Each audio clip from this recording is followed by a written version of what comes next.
everybody. I hope you can all see and hear me. There may be very slight glitches. I hope not. Sometimes I'll opt out for 1 or 2 seconds. Internet connection at home is not that stable, and you know what the lockdown restrictions are in Ireland, and well, here in the north they're slightly different but similar. Okay, let me start with thanking the organizers for a wonderful conference so far. But the one thing that I'm really missing is the interpersonal contact. So I would have loved to discuss a lot more of this with everybody over a beer or a coffee. But unfortunately, that does not happen these days. Okay, let's start with the background to the talk. Generally, I think we heard 2 different sets of talks so far. One is people applying network analysis on a given data set, and people constructing data sets. So I'm coming from the direction of constructing a data set, and we have not run that much network analysis on it. But the challenges of constructing this data set were actually quite revealing. And what I will be presenting here is more or less how we construct our data set and what we want to gain from that data set. It doesn't mean that we will finish doing the data set, and we still struggle with certain questions which I will pose throughout the talk. So whoever has solutions to the questions that we are posing, I will be very interested in that. Okay, let's start. So this is a project that is based in Dublin, I suppose, and Judith is working with me on this, Dublin. But we are exchanging ideas with Tom Snyders, with whom I collaborated now for the past 3 or 4 years, and he did his master thesis on a lot of what you will find in here. So if you are looking for publications on what we're doing, Tom's master thesis, Utrecht University, is the go-to place. And this project is funded by the Irish Research Council. Okay, let's start. You see Computistical Objects and Intellectual Networks in the Carolingian Age is the title. Just a brief background for you what computus is, 1 slide. So you all know what I'm interested in generally. You will see that on the next slide as well, is intellectual networks of early medieval Western Europe. And I think computus is ideal for that. So what is computus?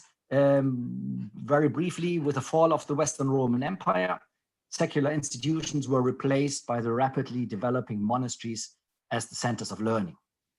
This meant, obviously, that learning became decidedly Christian character. You had 3 major pillars developing in the 7th century. One key aspect of learning in this under this Christian umbrella was obviously understanding God's word, the Bible. For that, you need to be able to read the text. So you need to study Latin grammar, and then you interpret the text, exegesis. And the other big question was understanding God's creation, that is the cosmos. So anything that has to do with the natural world, if you like, that falls under the umbrella of computers. And at the heart of this is the calculation of Easter, which then and now is calculated as Easter falls on the first Sunday after the first full moon after the spring equinox. So what the key aspect there is that you need to match, you need to mathematically model astronomical phenomena, namely the course of the sun through the zodiac and the lunar phases, the phase from one full moon to the next full moon. Okay, so that's just the background of the discipline. I'm interested in the transmission of ideas and intellectual monastic networks in the early Middle Ages.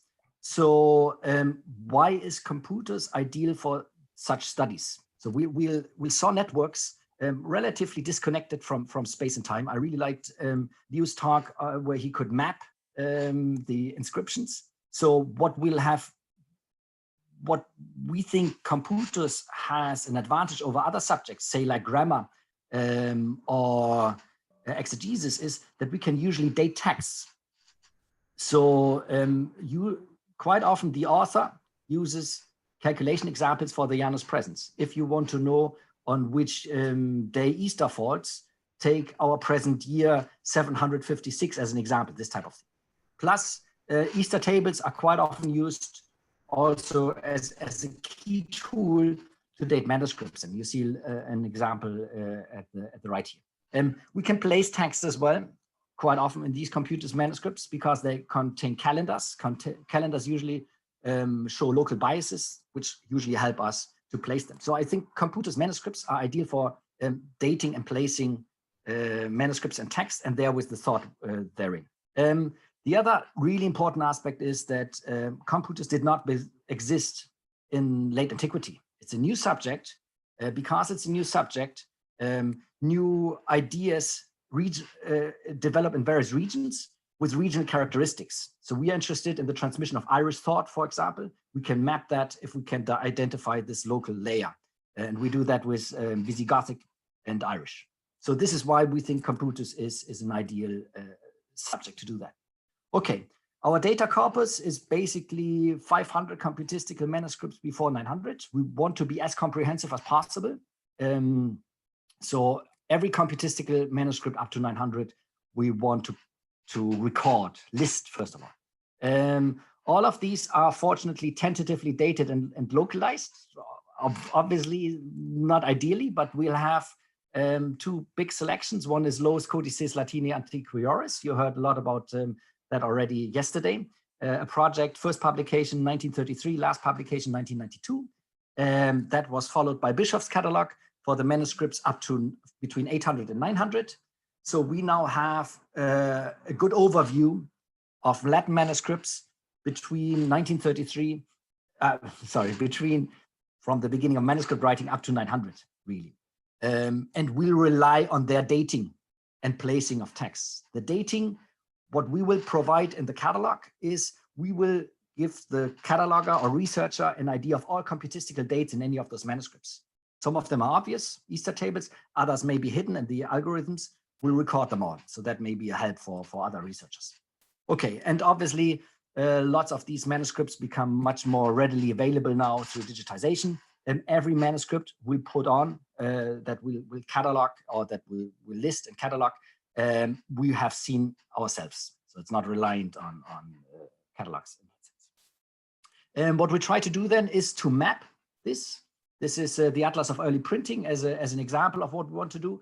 We're not 100% sure now how to, when one of those circles grows bigger and smaller, but we want to give you an accurate reflection of the production of computistical knowledge in Western Europe. And we want to highlight which centers had a higher production than others. How exactly we'll do that, we'll see. Date and place can be very tricky. It's not as clear cut as this, obviously. So sometimes we have a region rather than a center. We need to deal with that level of uncertainty. And this is something that we discussed already with Evina's, for example, triviality ranking, which will be very interesting for us as well. But generally, those level of uncertainties are very important for us to map so that we can filter out more uncertain manuscripts that we can't place or date well.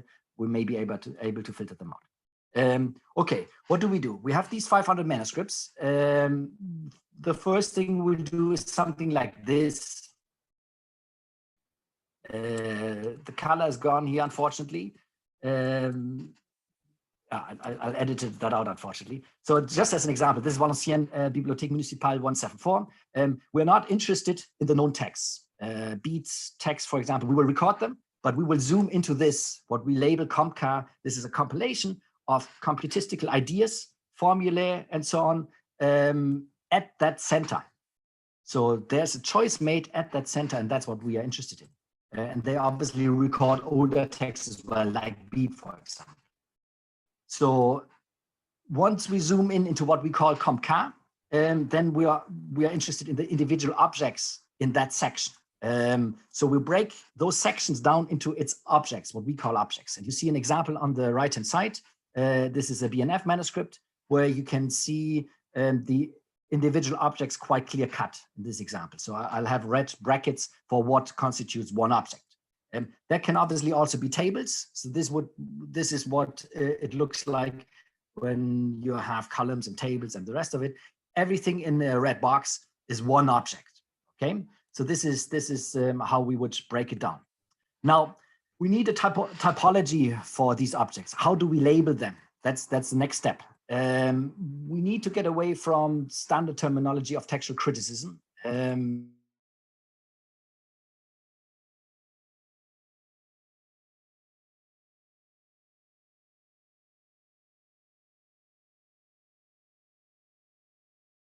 So witness, copy, recension variant, 1,500 pages, I think, work by Arno Borst of Carolingian computistical texts between 721 and 818.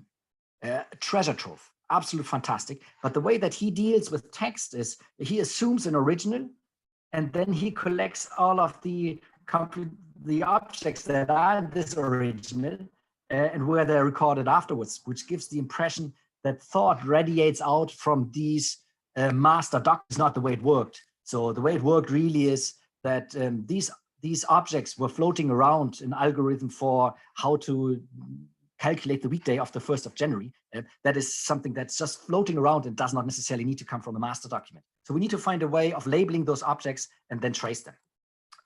This is one way of doing it, just for you to basically, we will give that an identifier. How we identify this, how this identifier look like, we are still uncertain of. We're playing with various methods of doing that. This is one example. It goes in hierarchy from the top to bottom. So the first one, which I call label just bracket, that's not a good term, and it's not an important term. The other terms are important. Output class object, that's what we are operating with. So basically, if you go from top to bottom is, the first idea is, what is this all about? What is this object about? Here it's about the weekday on the 24th of March. That's an important parameter within computistics, does not necessarily need to concern you. Second one is, okay, it's a weekday on the 24th of March. What about that? Next level is, it's calculated, calculation of this weekday. Okay, next level is from what? From AD, Annus Domini. And then it goes deeper and deeper into if there are examples for a certain year given. So we'll transfer that into a code. So this code that you see at the bottom, CC CAD 8091, for the computistical researcher, has all the information that you need. Concurrentes, we know weekday on the 4th of March, calculated from AD, example is the year 809. So these are the kind of identifiers that we want to give those objects. Tom has already played around with how to best creating the database. So for each of those, and I should have mentioned this, sorry, that I go back in the slides, and what you see in green here, the first three parts of that barcode, if you like, and they are absolutely crucial for us. And up to that point, it's very unique. Afterwards, it gets to a degree too detailed. So everything that goes into what we call a class, everything that goes into a class, we will transcribe one example of that and provide a translation, give you some basic literature, and explain the formula. And then the idea is to list all occurrences of that class and then all instances of an occurrence. So basically, you will have an interface here where you have the basic background for those individual objects. Then you can zoom in if you're interested in a certain object. And then you will have here the occurrences. These are three, just as an example, for this object, you have three occurrences. Then we'll have a time slider, because we can date a lot of these. So here, for example, the periodization that you will see is the reign of Charlemagne. So where was this object available during the reign of Charlemagne? And then mapping that. So that's the basic idea behind it. Just as a, but we are still the programming. Tom has done some test cases. We want to do a lot more with that. Now it leaves us with this, and I see that Aaron has his little boys there. So this may gets him interested. So it leaves us with this kind of a huge collection of objects. What can we? But fairly unsystematized. We can trace every single individual object, but what's the use of that? So one idea is we can get, if we would place this into kind of a framework of network analysis, you can have your nodes as centers or manuscripts. Manuscripts is easier than centers for various reasons. And then the edges is the number of objects that these centers or manuscripts share. So that would give you a really well-defined, so you would fairly quickly see which manuscripts share a high number of objects. Then it's worth checking how they are related. It is not that important necessarily that they share a high number of objects. It obviously depends on the center. So if you look here at Trier, for example, the link between Trier and Lorsch, which is hypothetical, it's not as big a bar as it is between Cologne and Lorsch, but still it's the biggest bar radiating out from Trier. So for Trier, this is important. It always depends on what you're looking at. The same that we hope that we can do for at least certain objects is we have directed networks at times. So even though sometimes you have only a small overlap in objects, but we can trace the movement, say from Cologne to Fulda, for example. It's very small, but we know those objects went from Cologne to Fulda, and because Fulda has no links to the others, that makes it extra important as well. Okay, so this is the kind of theory of what we think we could do if we had the full set of objects, one way of application. But this is when it becomes more interesting for us, and this is how we work for the past 10 years, but with pen and paper, and I'm still doing this with pen and paper. This is why I'm trying to create the network, these blocks, these individual objects, they go into blocks, and these blocks have a certain distinct order quite often, and if you trace those, get much more meaningful results. So look at this, for example. You see that the orange, green, and yellow, and they're always in the same order, and they're always a block, even though they are placed at different parts. So once we have identified what we think are meaningful clusters, then searching through those clusters, searching for those clusters, and this is what Andreas talked about in the on the first day. And I need to get in contact with him how to find those clusters in a certain order, and sometimes 3 important objects, but they may be within a range of 10 objects. So they may have lost the original order, but they are still close enough within the manuscript, which is important. Okay, just to give you an idea of what those clusters can look like, left manuscript has the same cluster as the right manuscript in this red box. Except for one exception. And this gives you a sense of how those clusters were played with. If somebody felt that at a certain point information is missing, they would add that. If that information is not relevant anymore, they would take it out. So you have this massive collection of clusters and of objects, and we need to figure out those clusters and how those were transmitted and played around with. So Tom has done pioneering work on this. Again, his 2018 master thesis is the go-to point at the moment. And this is, he was interested in kind of a regional network around really Lorsch. That was his point of departure. And he looked at manuscripts coming from the wider region of Lorsch.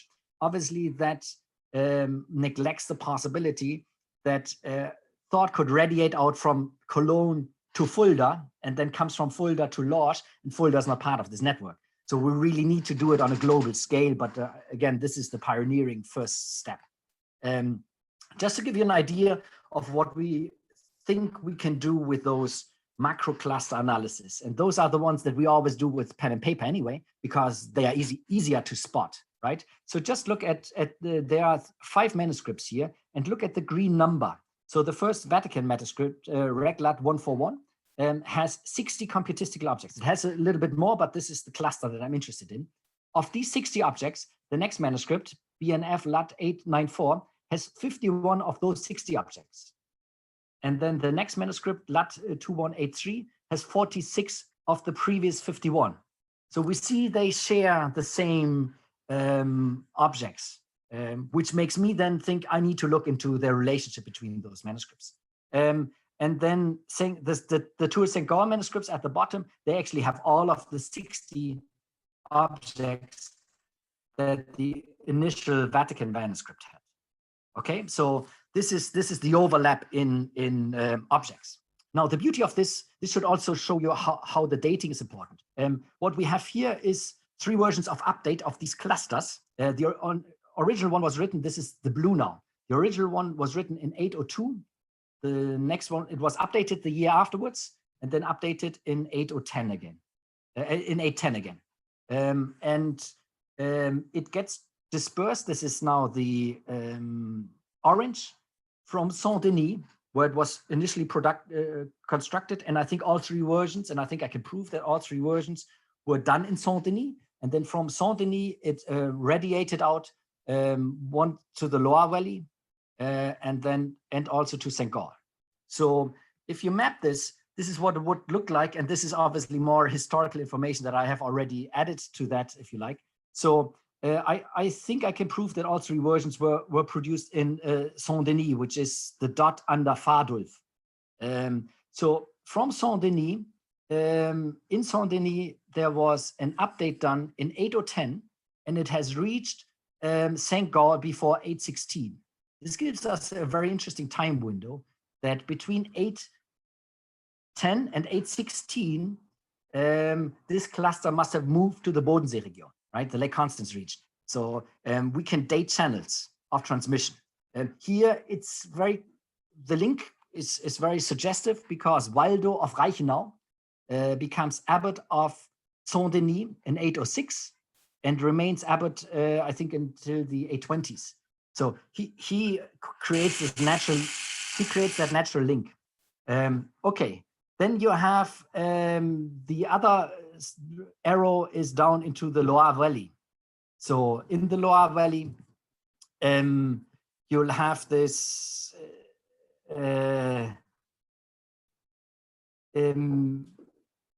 one arrow goes down into the Loire Valley, and this gives you a sense of how we find it difficult to place. Here, we do not have more information than the manuscript must have come from somewhere in the Loire Valley. So we will need to find a way of how to draw that properly on the map.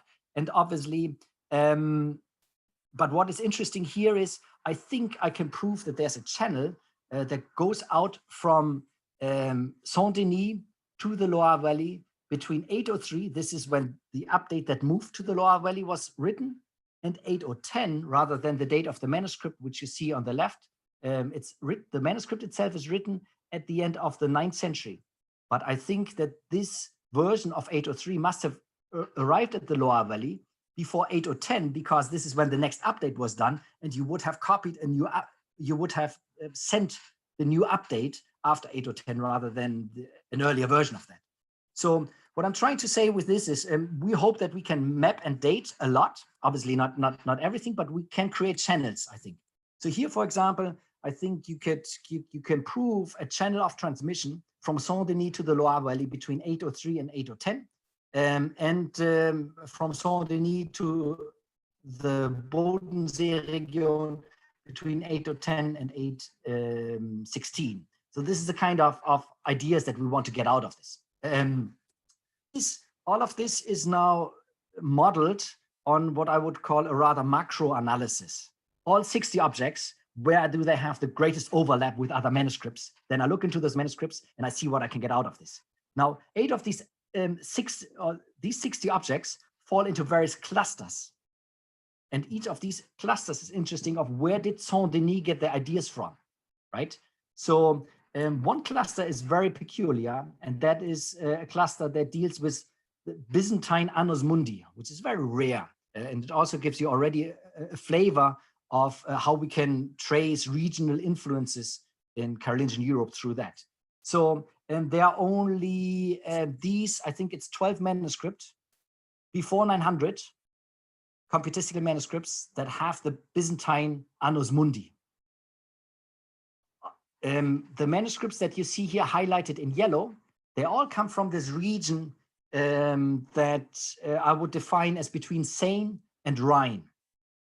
So northeastern France, the Benelux countries, and then up to Cologne, if you like. That for the early period, at the beginning of the Carolingian period, seems to be the super spreader anyway. And I think we can prove that this is the region of super spreading of what then defines Carolingian intellectual computistical culture. So this, by listing all the other manuscripts that have these objects, I'll get a sense of where these ideas may have come to Saint-Denis. So by looking at this chart, I'll get the sense this is probably somewhere between Seine and Rhine. if you look at that more detailed, so this is the map actually. If you're interested in Byzantine influence on in Carolingian Europe, this is the map of all manuscripts that record, all computistical manuscripts that record Byzantine. Whatever that means doesn't matter, but it's usually only used in the East, very rarely in the West. Very interesting which centers felt that it's worth copying, even though you have obviously two Latin Western alternatives. So it's a very interesting. And here you see the various centers that copy that. And the biggest match for my Saint-Denis manuscript here would be a Mainz manuscript, where the dating of that is 793. So I get the sense it's most likely that the thought of Saint-Denis at around 800, the strongest link for that, for this cluster of objects based on Byzantine AM may have come from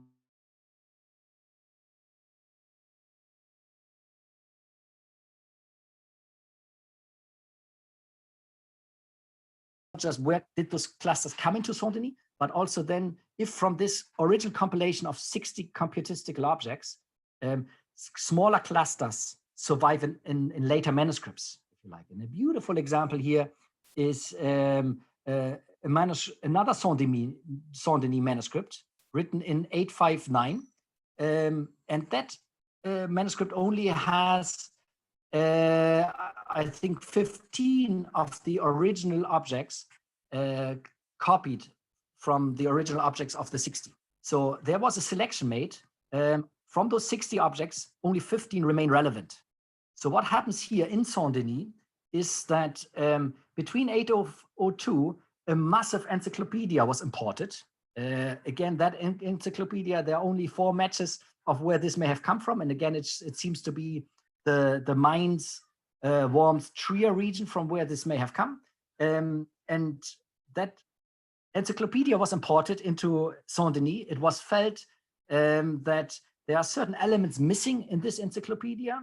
They browsed their own library. They took those 15 objects of a previous text in Saint-Denis and included that into the encyclopedia. But this gives us a sense of how knowledge develops within the center and which of these objects still remain currency while others do not. And we can ask those questions, why that is and so on. Okay, so to wrap this up, I hope what this methods can provide is first of all, it's a question generator. So I'll ask certain questions that I'm interested in, but if we would have the full database, then obviously you can manipulate that any way you like. And Byzantine AM is just one example. With one mouse click, you would have all the manuscripts that record Byzantine AM, and you can model where Byzantine influence is in Carolingian Europe. So what I try to have shown is, I think we can produce data channels of transmission, which I would be most excited about. Regional influences, the Byzantine was just an example, not one that we are interested in. I'm interested in principally Irish and Visigothic, and I think we can model the spread of Irish and Visigothic thought in Carolingian Europe through this object-oriented approach. Better understanding, obviously, of knowledge production in the Carolingian age. This is your Lego brick model of how was knowledge selection made, which clusters survive, where and when, and so on. Through that, obviously, intellectual networks and something like intellectual development within a center of knowledge. Saint-Denis is actually an example, this is why I chose it as well, that does not feature in the computistical literature. So modern scholars of computus thought that Saint-Denis really comes to the map only in the 550s, in the 850s. But this earlier manuscript, the Fardolf manuscript from 804, is a key new component with which we can play with. But there's only one really good study being done on any of those centers for computistical objects that was done by Carolingian in the 1960s. So with this, we can, if you're interested in a certain center and channels of knowledge from that center and knowledge production within that center, check what the computistical objects may tell you about that center, because that can provide you with ideas of from where knowledge came into that center or radiated out from. And then obviously the larger scale will be development within the discipline.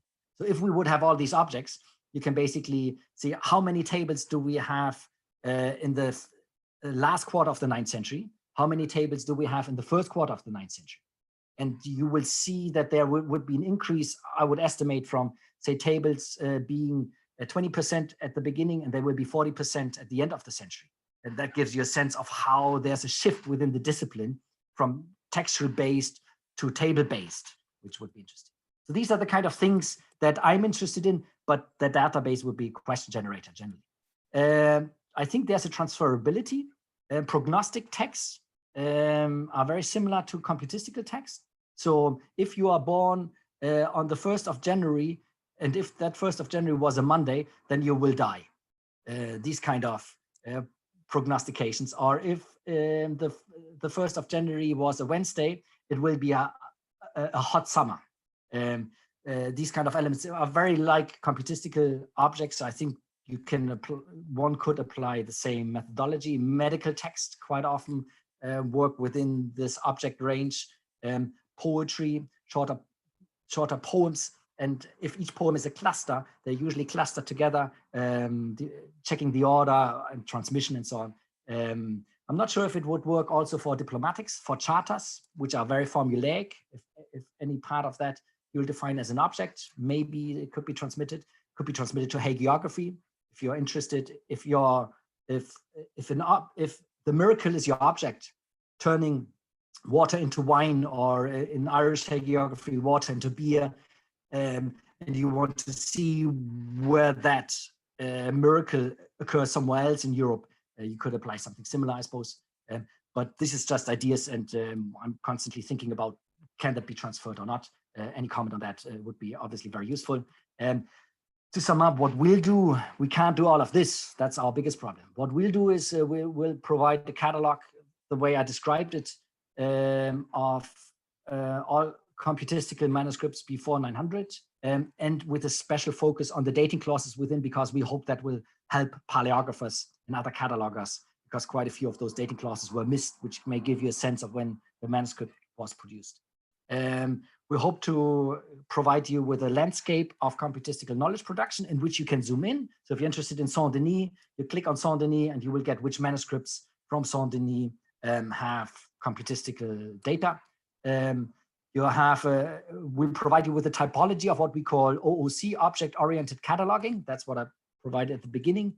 And then test cases of what you can do with this object-oriented approach in how to describe an object, how to then describe a manuscript on the basis of those objects, transmission of knowledge, so that you can apply the tool set yourself, potentially. So we will provide a toolbox, but I don't think we can do the full database. There could be shortcuts, and then we could do the full database if we find a better way of shortcuts to transcribing, obviously, manuscripts. So you need to transcribe hundreds, thousands of pages. If somebody has a good idea, that was my most recent idea. I'll have the file of Bohr's big volume. If there's a good idea of turning a printed edition into a transcript of the manuscript, so basically the variants back into the text. If that could be computerized, or if somebody has, I'm not the first clearly who asked that question, but if you have a printed edition, how do you turn that back into its manuscript witnesses, computerized? If there's a quick way of doing that, restoring the variant readings, I would be very interested, because that would already provide a massive sample of objects. That's it from me. Thanks very much.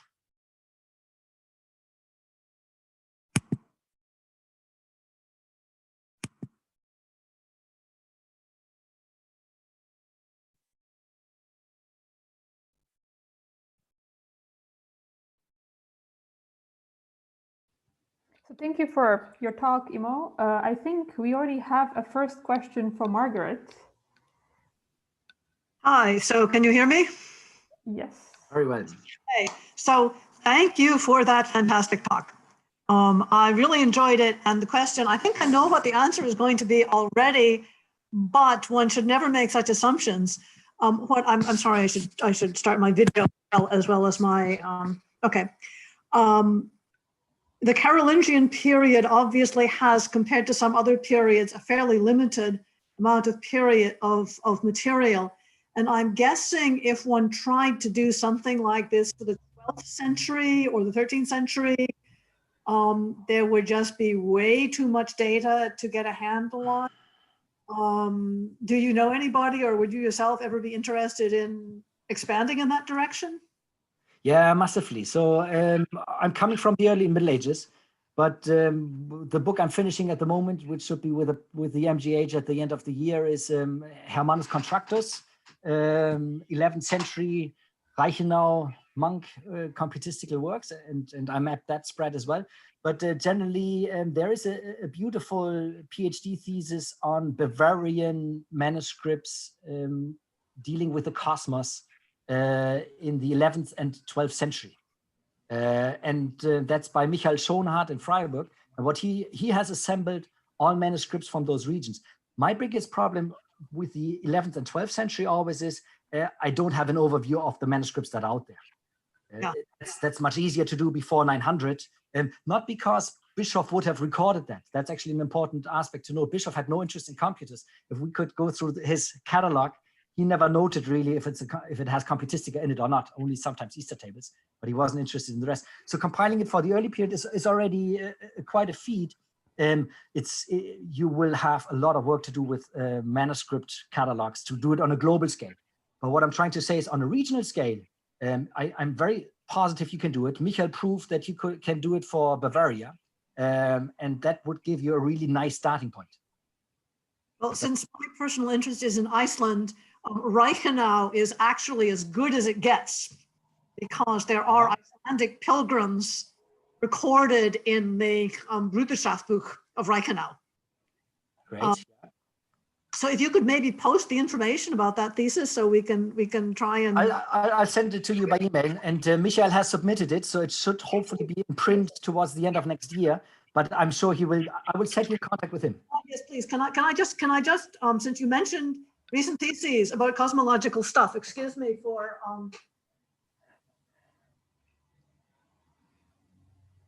we're doing this. It's not my book. It's a colleague's book, Mappa Mundi in Iceland, in England. All right. And he has all kinds of little cosmological maps in there.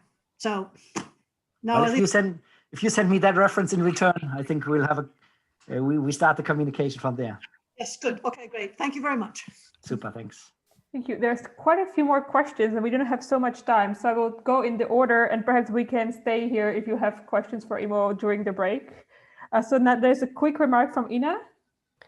I just wanted to say that Achim Rabus from University of Freiburg, so he's a Slavistic professor, he actually did some, so not he, but his student's assistant, they did try to digitize editions of old church Slavistic I don't know, old texts, and try to match them with the manuscripts. So I will copy the link into the chat. So perhaps he does have some experience with that. That's super. Thanks. That's great. Thanks. Okay, there are now two questions from Torsten. Are they the same that you've written also down, or like more questions? No, these are the two that I wrote down in one slide. And thank you very much for this interesting talk, by the way. In one of the slides, you showed that when you showed the connections between the manuscript centers, some small errors were like directed, and the huger ones, the thicker ones, weren't. What if some manuscripts in these larger groups would have been directed? How would you visualize this, and how would you record that? That would be the one thing. And being located at the Herzog August Bibliothek myself, I wonder, how could we use your data? Two very good questions. The first one is the directions come from the dates within the manuscripts. So if we have a set of algorithms or a set of objects like the 60 that I mentioned before, which are dated to initially to 802, and then they appear with a later date somewhere else, that gives us a direction. It must have come. It must have been there later. So that's how the direction is crucial for us, because we will know what came early and what come later, which you can't do, for example, with exegetical texts because you have no date range. And so we're toying around with that, but this is where the direction comes from.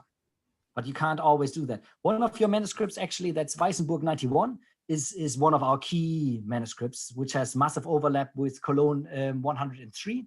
And that will be one of our test cases for shared objects.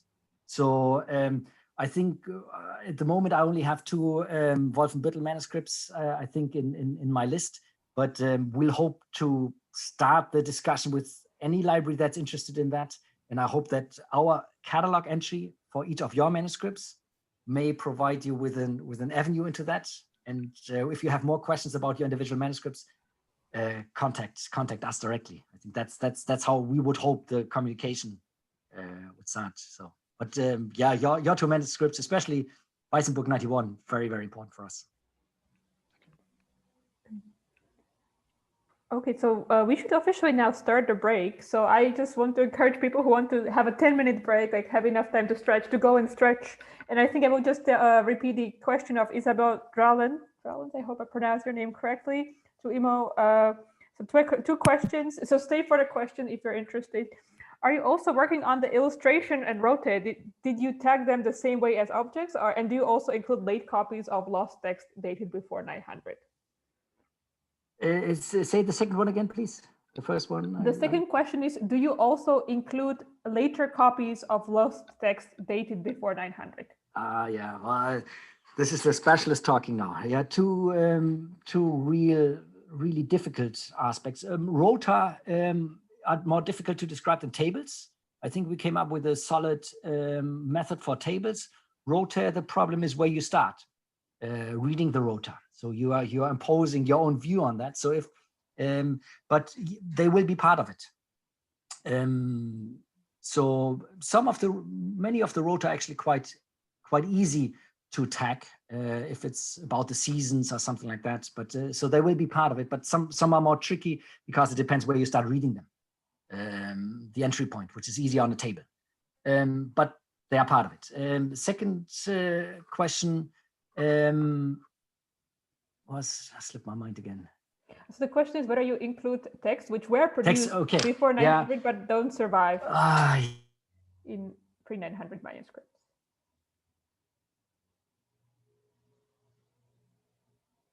Okay, I think Immo froze, right?